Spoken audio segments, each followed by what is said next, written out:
அனைவருக்கும் என்னுடைய அன்பார்ந்த மதிய வணக்கம். My greetings to all of you. Post-lunch session number 1. It's a great gathering. Maybe the architects of future India, the architects of new India. You are leaders in your own right, doing great things, running amazing companies, employing lots of people. If India people are talking about great potential in the offing, it is because of many people sitting in this room that world looks at India very differently now. We are living in India's century for the next 25 years. It's a great privilege to be part of this forum, to talk to you. And I'm very sure leadership by its very nature is very unique. Every person can come to this mic. He can talk about his leadership or her leadership, and very different points will come out. But I think I've been invited here to talk about my journey in the last 1 decade or so, and probably take out some things which I felt is right for me, which I think could be useful to you, and probably put it out on the forum. I once again thank Evo Coimbatore for inviting me, and Yoga Prakash ji for the very gracious introduction, and people who put this concept together for 2-day conclave starting here, where it is enriching your brain, and tomorrow in Isha Coimbatore, where it is a spiritual awakening. It is going to be for most of you, especially for the people who are going through for the first time and experiencing Shivratri in Isha, especially under the Vellingiri hills. Friends, like most of you, I was also very clueless till about 2025 what to do with life. Trying to experiment a bit here, experiment a bit there, trying to see the world as it is, trying to see where do I fit into this world. Do I fit in here? Do I fit in there? How can I maximize what I want to do? But coming from a small village in Karur district, which had about 30 houses, the first 20 years is more about a village life. You don't get that much opportunity to go out and see the world. At class 12, if somebody had asked me what do I want to become, I was very clear I wanted to become an engineer. If somebody has asked me why do I want to become an engineer, I was very clear I don't want to be a doctor because I can't study that much. Engineering looked to be an easier option for me. That is the maximum kind of mental exposure I had. Then again for engineering, where do you want to study? What do you want to study? No answers. Just go to the counseling, see the seats. Wherever it is opening up, take that seat, go and study. That's how I landed in Coimbatore, because a friend of mine who studied 12th standard with me got a college here, PFG Tech. So I thought I'll also get PFG Tech, took a seat. I didn't even know what I wanted to study, came to mechanic. That is how it defined my first 21 years of life, just sailing the way the life was taking me there. But college life, I always believe, is the time when we start experimenting, we start questioning. Exposure is more, it opens up too much to us. 5 years spent in Coimbatore made me very clear that I don't want to be an engineer, very funnily. At 12th class, I wanted to be an engineer because I felt this is the easiest route. I don't want to be a doctor. 5 years spending in Coimbatore, I was very clear I don't want to be an engineer. I could do anything apart from being an engineer. I took a break after my engineering. When all the classmates around me, they were able to get a job, 100% placements, able to go settle down somewhere. But somehow I took some courage from my heart. I said, this 1 year is going to be the defining year for me. Let me take this year out, travel, see people, meet people, talk to people. Try and find what do I really want. That should be something in my heart which I haven't discovered till now. Let me try and find what it is. That 1 year is possibly the greatest 1 year in my last 38 years after I was born, which taught me so many things, which told me this is the direction I have to take. Then later I went to Rakesh ji's hometown, Lucknow, to do my MBA. Then seeing Lucknow, coming from a state like Tamil Nadu and seeing Lucknow in 2008, and that was a big shocker to me. Conservative state, going there, such a huge population, seeing poverty, it made me to question a lot of my life's values. What I want to be, I want to become kind of an entrepreneur. In between, after the break I took, wanted to start a company, employ people, give livelihood to a lot of people, possibly work at the ground level in a much more stabilized way. But going to Lucknow taught me the service of life is much bigger, it's much greater. The life's calling is somewhere lying there in the hinterlands of India, which took me slowly to civil service. 9 years as a cop.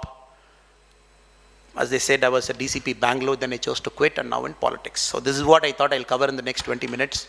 Then possibly any questions you have, I'll take in the next 20 minutes. They've given me 45 minutes time. Sir and ladies here, I firmly believe life is of two components before it becomes a larger life. The first component I would say is about the inward journey, where we all are forced to take that inward journey. It could be the first 20 years, 25 years, knowingly, unknowingly, we all take that inward journey. That is the time many of our qualities, characters and attitudes get polished. And we learn, we get exposed. Many of the things that we are taught are put to test. We might say this is wrong, this is right, this is workable, this is not workable. Once that inward journey happens, then the external journey happens. The second journey maybe starts at 25, 30, depending on which stages of life we are. It starts with work, it starts with first employment, it starts with the company, where you serve others. You start paying somebody, or you start taking money from somebody, you make a product. 20 years, you go sell it out, you do all sorts of things. Then I believe once the inward journey is complete, once the external journey is complete, then possibly we start looking at bigger things in life. Many things don't matter to us. We start looking at life very differently. We start looking at poverty very differently. We start looking at people around us very differently. We start looking every single thing that has made us till then, we start looking at things very differently. Possibly I would say I'm somewhere between finished my inward journey and possibly at the last fag of my external journey, and probably looking at everything that was brought me here with a very different sets of eyes and lens. Maybe in the inward journey, when somebody talks about external journey, we might not appreciate it, understand it, because we are too clouded in what we do in life. Things matter to us, material things matter to us, we want to do it at that point of time. Possibly when we are in the external journey of about 20 years, again many things don't matter to us. That is why when I started, I said, the spiritual awakening that might happen to you tomorrow, in Isha, under the Amavasya day, where lakhs of people gather there, you find that energy. I'm sure that might open up the spiritual eye to many of you. It might push you in that external journey very faster. The policing life for me was that external journey. Till then what I did was more the internal. I wanted to do things for myself. I wanted to do this because I couldn't do that. I wanted to come to Coimbatore because it's a better college. My friend chose to go there.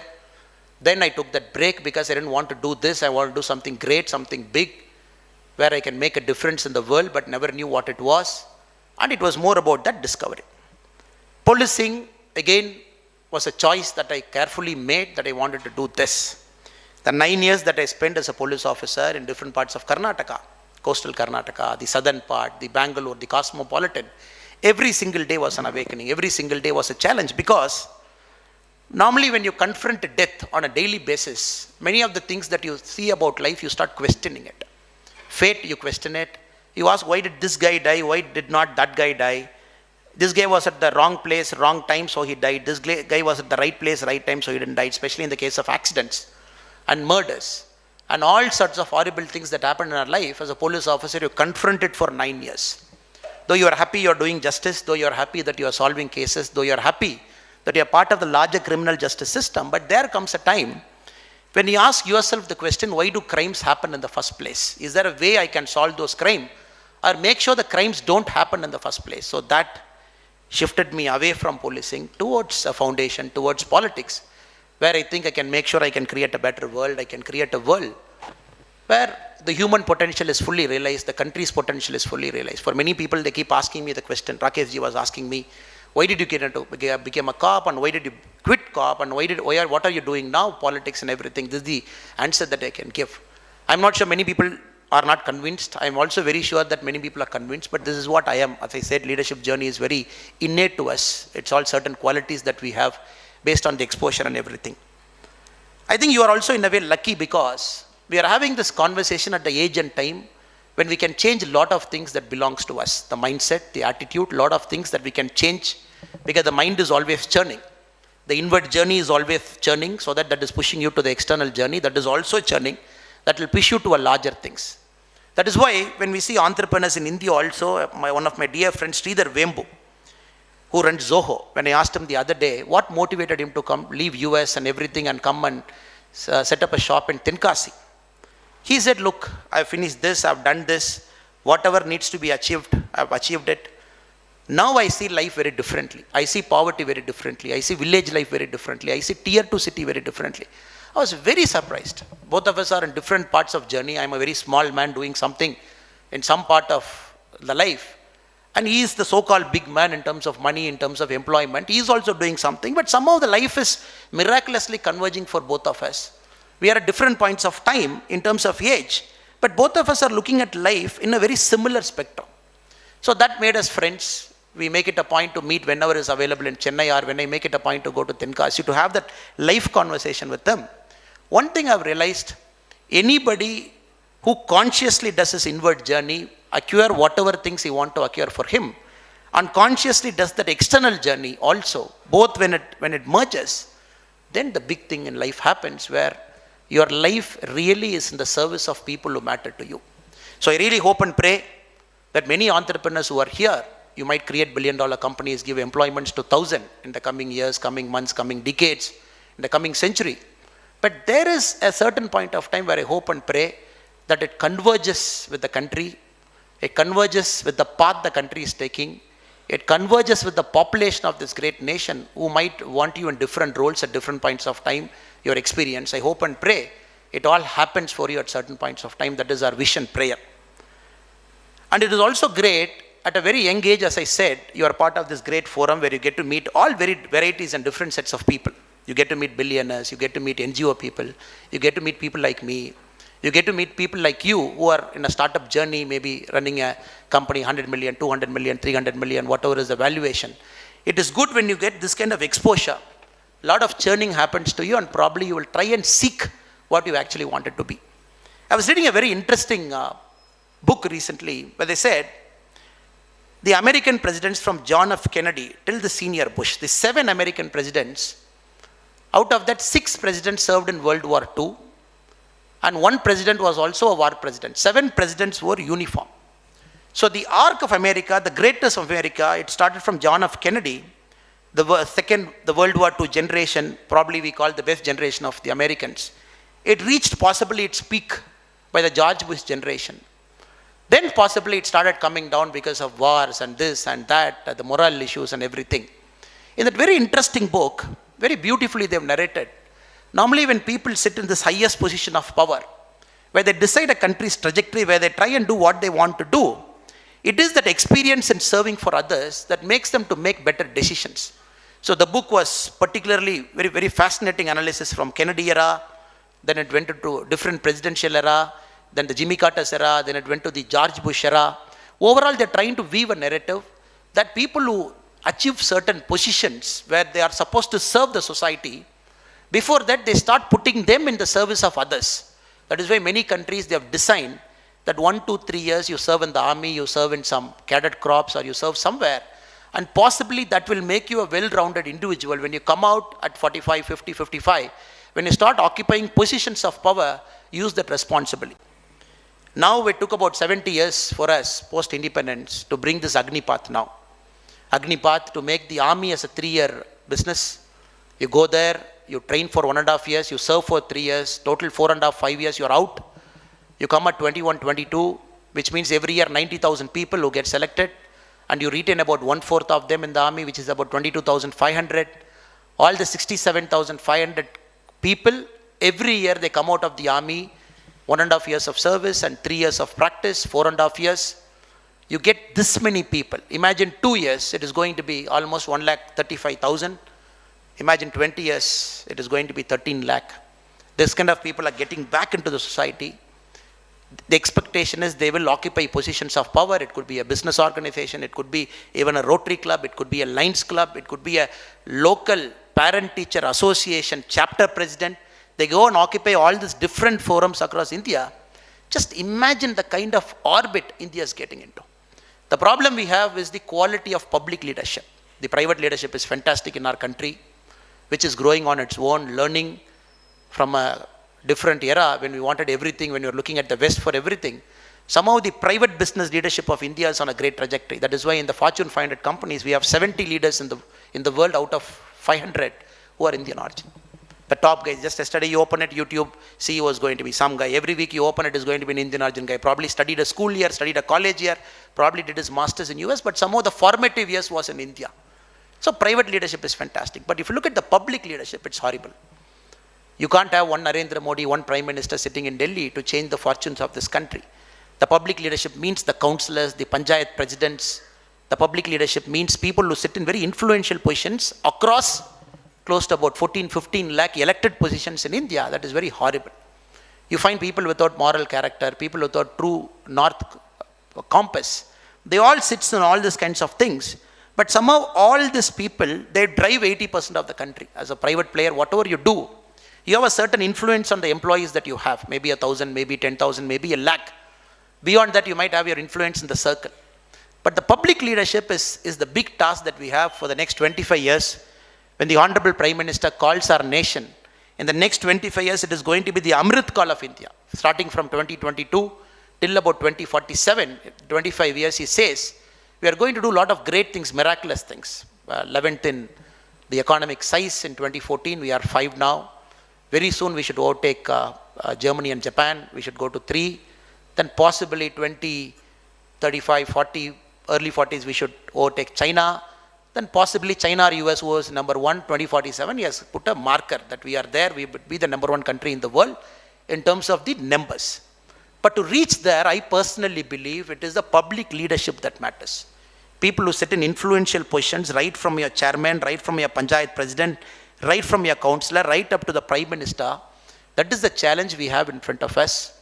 The young people, like many of you, should take public service as a calling after a point of time. Whenever you believe your external journey starts at 35, at 40, at 38, I don't know, whatever is the time that is comfortable when the trigger happens, you all should look at public service as a calling. And possibly public service also for 10 to 20 years, you all fight for that post, you wanted this, you wanted that, you want to be an MLA, you want to be an MP, whatever it is. Then possibly after a point of time, the bigger things start happening where your ego is not there, it is almost dissolved, you completely merge with yourself, you want to do what is right for the country. So this is the key challenge I see. In terms of private thing, there's nothing to say. The leadership is fantastic, truly potential country. Great numbers we are doing. Whatever numbers we are doing, we are doing very, very great. That is why EO Coimbatore, when somebody has written in that WhatsApp chat, what do you want to learn from this? Somebody said, I want to learn the India's growth story. I'm sure it is either a friend from UAE or Guatemala or somebody who has come from abroad. They are thinking, what is India's growth story? Suddenly this country that was like a beggar in the US, where we wanted the wheat in 1969, 70 or 1991, the crisis we had, we went to Bank of England and got the gold. At different point of time, we are looking at countries across the world for us. Suddenly this country is dabbling in world affairs. The French president wants India to negotiate between Russia and Ukraine, and a president from South America, he thinks India, UN and one more country should negotiate between Russia and Ukraine. And 470 planes ordered 3 days back for Air India, where at the same meeting, the American president sitting in one part of the meeting, appreciating the Honorable Prime Minister for placing an order, 220 planes to Boeing, and within 30 minutes you have the French president in the next meeting with our Honorable PM, appreciating our PM and the Air India for placing the second order of 250 Airbus orders. So everywhere you're seeing it. It is not about generating employment in our country. Now we are looking at generating employment in other countries. 470 planes, it's 5 to 7 year deal. You are generating employment in US, generating employment in France. Everybody is looking this as India's century. So definitely we are doing well leadership wise, private entrepreneurial energy wise. The only problem I foresee is the public leadership that we have. For that, not enough good quality, mentally agile, morally apt, and more importantly, ramrod, straight, honest people. Somehow they are not looking public service as an option. This really worries our country. This really worries a lot of us, because the current politics is designed only to be incremental. It can only do 0.5%, it can only do 1%, it can only do 2%. But right now, India needs a big explosion in the public leadership as well. The mindset change, the shift in thinking, the big box thinking outside the box thinking. The whole economy has to be thought in a very different way, because that is one thing they have told me also. Do you think Tamil Nadu is regressing? Somebody has written in the paper that I have to talk today. If you look at Rakeshji's state, UP, Napoleon Bonaparte once said, never wake up China. If China wakes up, the world will tremble. Allow China to sleep. So there was a very conscious strategy we kept in the world to allow China to sleep for a long time, so that China did not create any trouble for us. China got woken up after the Cultural Revolution. You all know what happened in the last 60, 70 years. The same thing applied for UP for a long time. Post-independence, the unsaid rule was never allow UP to wake up, let it sleep. Now as a state with 24.5 crore population, woken up, 11 functioning airports, 6-lane, 8-lane expressways where a fighter jet lands. The number of startups registered in 2022 more than Tamil Nadu. You are number 2 in the country. Before Tamil Nadu, we are number 3. The per capita GST collection, you have jumped 6 places in the last 1 year. And the number of girls going for higher education, you have jumped 15 percentage point in the last 3 years. If you look at the numbers across the country with some states, you look at it is staring in the eye. What is happening in some states, the miraculous transformation they're doing, the potential they're generating, and who is going to hit that $1 trillion economy as a state. As a country, we are $3.1 trillion. Is it the Maharashtra? Is it the UP? Is it Tamil Nadu? Which state is going to hit? So that, in a way, it excites me, delights me as an Indian, because UP is kicking, doing better. It worries me as a Tamilian. Where are we now? Even now, if you go to the public conversation, is about whether North Indians should enter Tamil Nadu, whether they should be kept outside Tamil Nadu. That is a public conversation that is right now happening in one of the by-elections in our state now. This is supposedly the top 3 major conversations. Should North Indians be inside? Should they be in Tirupur? Should they be in here? Look at the quality of thinking. What are we thinking now when other countries are thinking in terms of rocket science, in terms of ChatGPT, what you are talking of? We are talking about whether North Indians should come, take our jobs and all those things. So this is a point of concern, and we have to do much, much better. That is because the quality of public service in Tamil Nadu has hit the rock bottom. And elections, which we say the pinnacle of democracy, where we want people to vote for better leaders, to sit in positions of power. When we have average leaders, again you see, again right now the friends are here. If you see the election happening in Tamil Nadu, especially in Erode, where a by-election is happening, you see 1,000 rupee per day, 2,000 rupee per day. Probably this election would be the costliest election in Indian history after 1947, where the cost of each voter is approximated anywhere between 15,000 to 22,000. So the total money paid for the vote, the total money spent during the canvassing. So where are we heading? So this will go out. Whatever you do as a great man, you want to start a business. If somebody is asking you to pay 20% cut money to start your startup in Tamil Nadu, UP has overtaken us. Because to do a thing, you want a 20% cut money. When will it happen?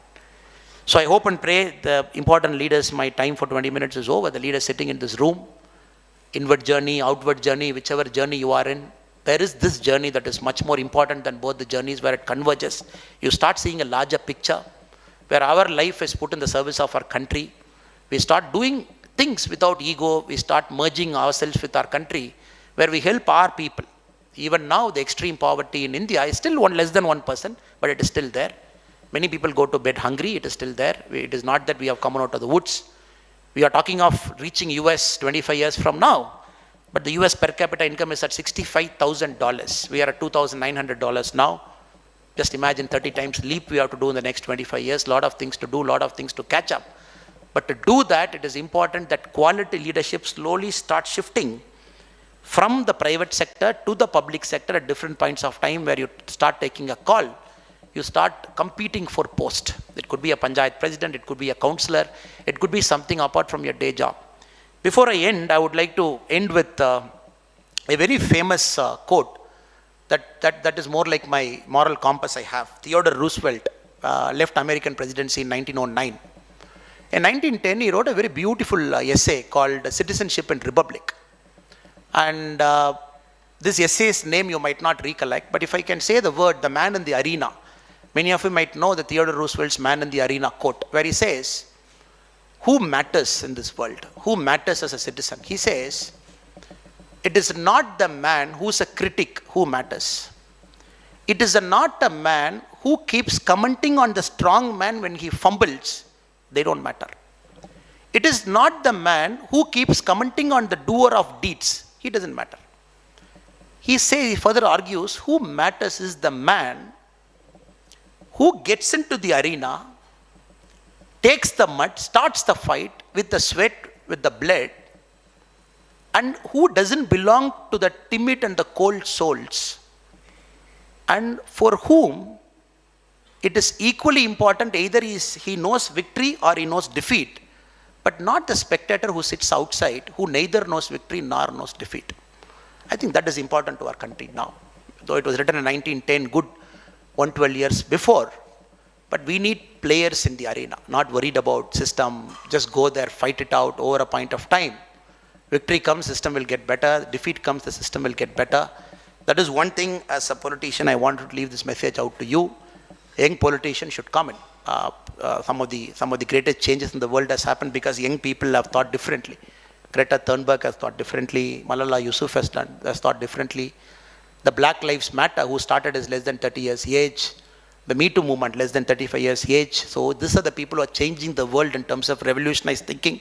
So young people can bring that thing out of the box. We can change the world, but provided that we also step out and look at larger things in life, especially a public service where you come, you make that little incremental difference here and there, so that by 2047 we achieve what we intend to do. So thank you so much for inviting me. I'm not sure whether I spoke what you wanted to hear, but this is something that is in the heart for me for a long time.